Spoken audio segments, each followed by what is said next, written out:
तो धीरे धीरे आप सभी लोगों को बसंत ऋतु की हार्दिक शुभकामनाएं। जाड़े का मौसम खत्म हुआ, इसलिए तो मैं टी शर्ट पहन के वीडियो बना रहा हूँ, जैसा कि आप लोग देख पा रहे हैं।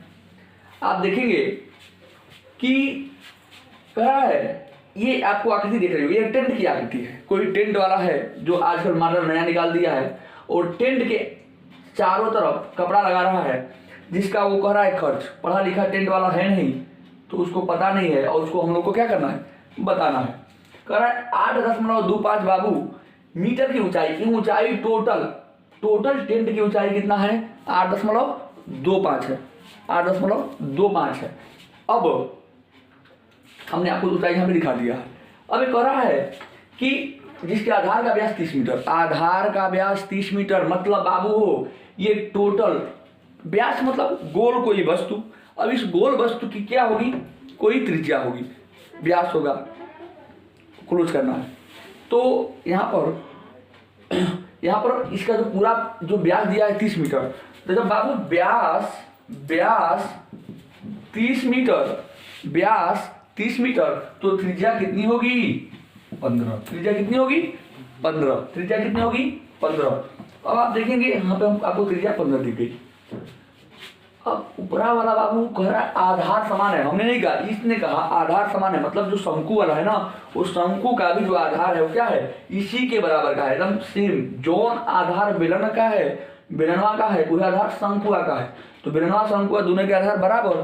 तो देखो बाबू की हो त्रिज्या 15, त्रिज्या कितनी होगी, 15।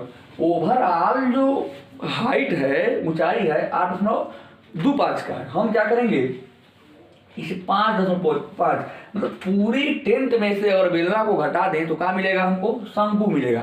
पूरे आकृति में से अगर बेलन को घटा दें तो मिलेगा क्या, शंकु। अर्थात 8.25 में से 5.5 माइनस किया तो हमें मिला 2.75, जो क्या है, मीटर। जो क्या है, मीटर। ये किसकी है, ये किसकी है, तो यह है बाबू शंकु की ऊंचाई। बस आ रहा है। अब यहाँ पर हम थोड़ा सा एक काम करेंगे।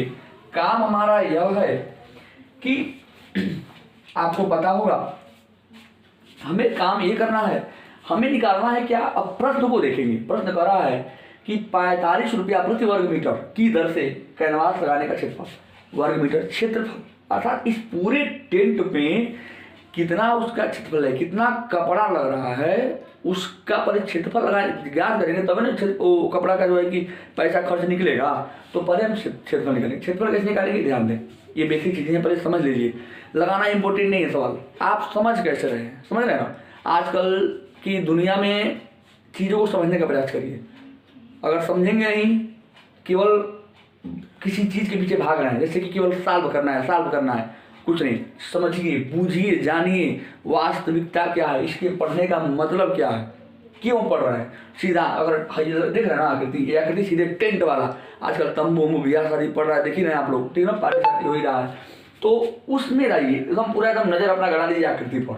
अब हम क्या करेंगे बाबू, बेलन का वक्रपृष्ठ और शंकु का वक्रपृष्ठ, बेलन और शंकु दोनों के वक्रपृष्ठ को अगर हम ऐड कर दें और उसके बाद 45 से गुणा कर दें तो हमारा पूरा खर्चा क्या हो जाएगा, निकल जाएगा। तो सर्वप्रथम हम थोड़ा अलग अलग बांट के करेंगे, आप लोग को घबराएंगे नहीं। हम क्या करेंगे, हम कहेंगे कि ये बेलन है, इस बेलन का सबसे पहले निकालेंगे वक्र पृष्ठ। तो आइए देखें बेलन का वक्र पृष्ठ। तो देखेंगे बाबू बेलन का वक्र पृष्ठ, और बेलन का वक्र पृष्ठ निकाला। देखिए सुंदर के कोने में बेलन की जो आकृति है उसके बारे में यहाँ पर देख लीजिए, लिख लीजिए। हमारे घर में मतलब ना एक क्वेश्चन बता रहे हैं ना, आपको ऐसा पढ़ना है ना कि ये क्वेश्चन से आप 10 क्वेश्चन लगा सकें, ठीक है, एकदम आराम से, आसानी से, एकदम अंदर से पढ़िए आप। तो बेलन त्रिज्या बराबर और एच ऊंचाई, हम कहाँ एच की हैं, ये बढ़न ऊंचाई है तो एच से, छोटा ऊंचाई है तो स्मॉल एच से, बड़का एच से है बेलन की ऊंचाई, छोटा एच से हम शंकु की ऊंचाई को डिनोट कर देंगे। अब बाबू देखो आर कह रहा है, बकलोल आदमी है, इसको पता नहीं है कि 15 मीटर इसकी ऊंचाई होगी। तो बाबू आर आपको 15 मिला तो ऊंचाई कितना है, बराबर 5.5 मीटर, 5.5 मीटर। अगर 5 बुझा नहीं रहा है ना तो बुझवा दीजिए आप, कितना है, 5.5 मीटर। ये बाबू देखिए ऑनलाइन में एकदम ऑफलाइन के मजा हम आपको देने वाले हैं, ठीक है ना। देखिए अरे तनिक मन से पढ़ लीजिए आप लोग, ठीक है, बहुत मेहनत कर रहे हैं आप लोग के लिए, ठीक। देखिए बेलन का वक्रपृष्ठ सूत्र होता है, क्या सूत्र होता है बाबू बेलन के वक्रपृष्ठ के सूत्र? 2 पाई आर हाई बड़का एच, 2 पाई आर एच।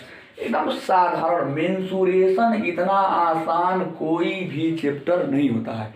यदि बच्चा मेहनत से पढ़ ले तो कब, जब मेहनत से पढ़ ले तो देखो बाबू ये डैश डैश देना पड़ेगा, क्योंकि 2 बार लिखना हमारे इतिहास में लिखा नहीं है, ठीक है ना। जितने आसान काम उतने बढ़िया काम।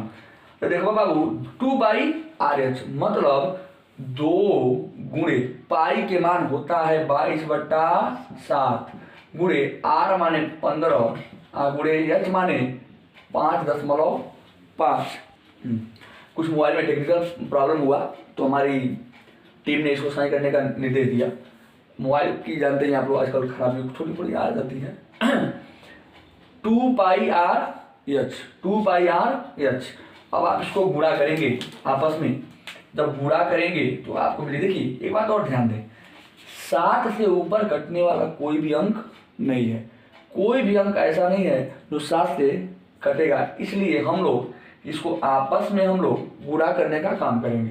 तो आप देखिए 55 दूनी 110, 55 दूनी 110 दशमलव बाद यानी 11, यानी कि यहाँ पर देखेंगे कैसे गुणा कर रहे हैं आप। देखिए 7 से भाग देने वाला कोई संख्या नहीं है, इसलिए हमने क्या किया, इसका 55 दूनी 110 यानी कि दशमलव 110 एक अंक के बाद अगुणा का दशमलव, यानी कितना मिला हमको 11। कितना मिला 11, बात समझिएगा 11 एकड़ एकड़ गुणा में 11 अगुणे 15 दूनी 30, 15 दूनी 30 यानी 330 मिला बट्टा 7। फिर से हम देखेंगे बेलन का वक्रपृष्ठ हमको मिलने जा रहा है बाबू, मिलने जा रहा है बाबू। क्या हो भाई देखो 11 3 आई 33 कर 3 हासिल 3, 11 33 3 36 और 0 अब बट्टा कितना 7। इस प्रकार से मीटर स्क्वायर और यहाँ पर भी आप लिख सकते हैं मीटर स्क्वायर, मतलब एक क्षेत्रफल का मात्रक है। यहाँ पे आप देखेंगे 7 से भी भाग नहीं देंगे, क्यों? अगला वाला जो स्टेप है उसमें भी हो सकता है कि नीचे वाला 7 आ जाए, तो काम हमारा क्या करना है, आसान करना है। इसलिए अब यहाँ पर पुनः एक बार हम निकालेंगे, क्या ये ध्यान रखेंगे। अब शंकु का क्या करो बाबू, शंकु का व्यूज देख रहे हैं इस प्रकार। अब शंकु का वक्रपृष्ठ, किसका बाबू, शंकु का वक्रपृष्ठ। शंकु के वक्रपृष्ठ से पहले आप देखेंगे शंकु के वक्रपृष्ठ के सूत्र याद होना चाहिए आपको, क्या पाई आर यल। और यहाँ पर एच दिया है शंकु का, हमें चाहिए क्या यल। तो जब यल चाहिए, एच दे दिया, आर दे दिया, तो एच निकालना हमारी आसान है। सबसे पहले आप फिगर को देखें, figure focus on the figure कह रहा है कि हम एच हैं, हम आर हैं और हमें यल चाहिए। अर्थात बाबू हो यह एक समकोण त्रिभुज का निर्माण हुआ, समकोण त्रिभुज का निर्माण हुआ। और समकोण त्रिभुज कहता है कि कर्ण का स्क्वायर बराबर आधार का स्क्वायर प्लस लंब का स्क्वायर, आधार का स्क्वायर प्लस लंब का स्क्वायर। अर्थात ई आधार है, ये ऊंचाई लंब है, तो है क्या होगा, कर्ण होगा। तो आपको पता है कि जो इसकी ऊंचाई होती है यल, तिरछी ऊंचाई यल इक्वल टू हम लोगों ने पढ़ा है R square plus H square.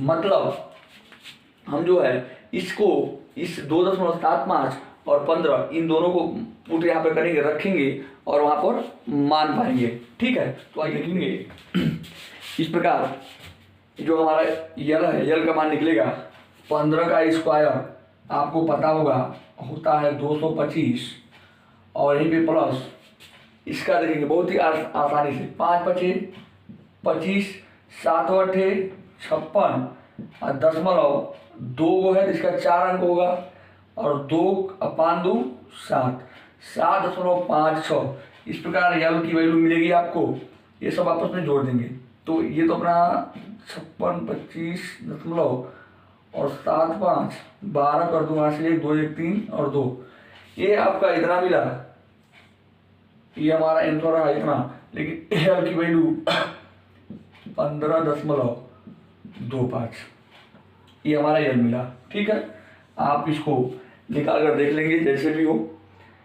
ये हमारा मिला 15.25, 15 का वर्ग यहाँ पे 15 और यहाँ पे 25, 625। देखिए 625 का वर्गमूल 25 होता है और बीच में एक संख्या को 5 को छोड़ देंगे और 232 जो है किसके वर्ग के पास है, तो 15, 15 15 225, 16 कर लेते हैं तो 256, जो 232 से क्या हो जाएगा, अधिक हो जाएगा। इसलिए सबसे यहाँ पे आसान तरीका है, इसके लिए आपको हमारे ऑफलाइन आना पड़ेगा या फिर हम एक और वीडियो बनाने का प्रयास करेंगे, ठीक है। तो ये हमारा इजी विधि एक आसान था, ये यल हमको मिल गया। अब यल मिल गया, अब यल की सहायता से हम लोग ज्ञात करेंगे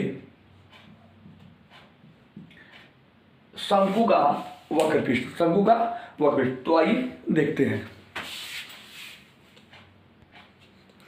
तो इस पर देखेंगे शंकु का वक्रपृष्ठ होता है पाई आर एल, याद कर लीजिए, वरना देखिए सूत्र, मेंसुरेशन में सूत्र बहुत इंपॉर्टेंट है। सूत्र आपको नहीं याद है तो आप समझिए कि सवाल लगा नहीं पाएंगे, ठीक है। वरना आपको जाना पड़ेगा बंगाल में है बंगलिनिया को समझ रहे हैं आप लोग, ममता बनर्जी की बात कर रहे हैं, गलत मत समझिएगा, ठीक है। शंकु का वक्रपृष्ठ क्या होता है, पाई आर एल। फिर उसी प्रकार पाई की वैल्यू 22/7 इंटू आर आपको मिला है कितना होगा वो 15, और एल की वैल्यू मिलेगी 15.25। इस प्रकार हम आपस में इनका गुणा करके यहाँ पे लिख लेंगे और बट्टा में 7 रखेंगे, ताकि आपको पता है कि पिछला वाला जो मिला था वो और ये दोनों जोड़ेंगे और जोड़ कर तो आपस में हम इसे क्या करेंगे, मान रखेंगे, ठीक है ना।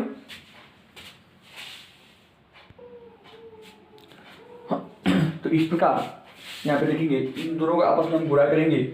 आप गुणा करके देख सकते हैं, गुणा करके पाएंगे आप गुणा करके पाएंगे आपस में 15 दूनी 30 यानी 330/7, 330 गुणे 1525/7, 1525/7। जब गुणा करके आप पाएंगे यहाँ पे 5032.5/7, ये आपका रहा शंकु का वक्रपृष्ठ मीटर स्क्वायर। अब हम यहाँ पे काम क्या करेंगे, अब पुनः जो हमें मिला ये मिला और अभी हमको मिला था बेलन का, उन दोनों को क्या करेंगे, आपस में ऐड करेंगे। जब दोनों को ऐड कर देंगे तब हमें जो है, जब हम दोनों को ऐड कर देंगे तो ऐड करने के पश्चात हम 45 से गुणा करेंगे और 45 से गुणा करेंगे तब हमें जाके पूरा अपना आंसर मिलेगा। तो आप देखेंगे आपको मिला यहाँ पे बेलन का वक्रपृष्ठ इतना मिल गया और हमें शंकु का पता है, शंकु का वक्रपृष्ठ पता है, शंकु का वक्र पृष्ठ इक्वल टू 3630/7 मीटर स्क्वायर। अब आप इन दोनों को क्या करेंगे, जोड़ देंगे। तो हम कहेंगे कैनवास का क्षेत्रफल इक्वल टू, इन दोनों को ऐड करेंगे 5032.5/7 और प्लस 3630/7 टोटल 8 मीटर स्क्वायर। और आपको पता है कि जब हर बराबर हो तो अंशों को जोड़ लेते हैं। इस तरह से आपको मिला यहाँ पर 7 और देखेंगे 0.5 यहाँ पे वैसे ऑलरेडी उधर हो जाएगा, 2 में 0 जोड़ा तो 2 हमें प्राप्त हुआ, 2 में 0 जोड़ा तो 2 और 3 और 3 6, 0 और 6 हुआ और 5 3 8, 86 62.5। और आप इसको यहीं पे छोटा कर सकते हैं, इसको और छोटा कर सकते हैं। यहीं पे छोटा करेंगे तो क्या करेंगे, देखेंगे 7 एक कम 7 बाबू हो, 1 और 6 मिलके 16, 7 दूनी 14, 2 6 मिलके 26, 2 6 मिलके 26, तो 7 त्रिके 21 और यहाँ पर देखेंगे 5 2 52, 7 7 49 और 3 5 मिलके 35, तो 7 बचे 35। ये 1237.5 मीटर स्क्वायर ये टोटल कैनवास का क्षेत्रफल मिला आपको। कैनवास का क्षेत्रफल याद रख लेंगे, कैनवास का क्षेत्रफल आपको मिला 1237.5 मीटर स्क्वायर, ठीक है ना। अब हमें खर्च पूछ रहा है तो आप देखेंगे खर्च के बारे में हम बात करते हैं, ठीक है। अब देखेंगे कैनवास का खर्च, तो कैनवास के खर्च के लिए आप देखेंगे कैनवास का जो खर्च है उसके लिए पूरी आकृति का टेंट का क्षेत्रफल इंटू प्रति वर्ग मीटर खर्च, टेंट का क्षेत्रफल इंटू प्रति वर्ग मीटर खर्च। तो आप देखेंगे आपको मिलेगा यहाँ पे टेंट का क्षेत्रफल मिला 1237.5 इंटू प्रति वर्ग मीटर खर्च आपको दिया है कितना रुपया बाबू? 45 रुपया। इस प्रकार 1237.75 का हम आपस में क्या करेंगे? गुणा करेंगे। इस प्रकार आपने गुणा किया और गुणा करके 55,687.5 यहाँ पर रुपया यहाँ पे मिलता हुआ आपका आंसर। इस प्रकार से इस प्रश्न को आप एक बार दो बार अच्छे से देख लीजिए और कंफर्म है कि आपको वास्तव में मेंस्ट्रुएशन क्या होता है पता चल जाएगा। ठीक है, बहुत सारी चीज़ें हैं इसमें बताने के लिए। ऑफलाइन के बच्चों को बहुत सारी चीज़ बताते भी हैं। अगर आप इधर अपने नज़दीक के हैं, हम कुशीनगर जिला से हैं, हमारे ढाणा में अपना कोचिंग चलता है ऑफलाइन और इसको और बेस्ट बनाने की कोशिश किया जा रहा है। तो यहाँ पे आप लोग अपना कमेंट में अगर कोई कमी दिखाई देती है तो हमें ज़रूर बताने के प्रयास करेंगे ताकि मैं आगे सुधार सकूँ। धन्यवाद।